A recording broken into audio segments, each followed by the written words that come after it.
দেখাই তোমাদেরকে, বিগ বাজার গেছিলাম, বিগ বাজার থেকে কি কি এনেছি। তো এই যে দুটো টোস্ট, আর এই যে একটা কি মানে সব কিছু মেশাল আছে, বাদাম, আর এই যে হচ্ছে কি এটা মানে গ্রিন পিস, হচ্ছে কি মটরের মানে মটর আর কি, তো শুকনো মটর। আর এই যে 5 টাকা করে দুটো কপি পেয়েছি, এটা শুধু একমাত্র বিগ বাজারেই পাওয়া যায়, আর কোথাও পাওয়া যায় না। তো একটু মানে দাগ হয়ে আছে, ওটা ঠিক হয়ে যাবে, জলে ভাপিয়ে নিলেই হবে, গরম জলে।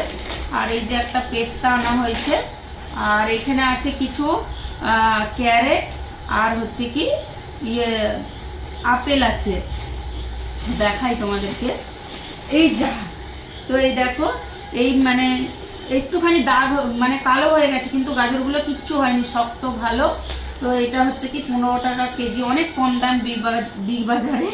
আর এই যে হচ্ছে কি আপেল এনেছি, আরো আরে বাবারে, এই দেখো একটা বিস্কিট, আর এই যে হলো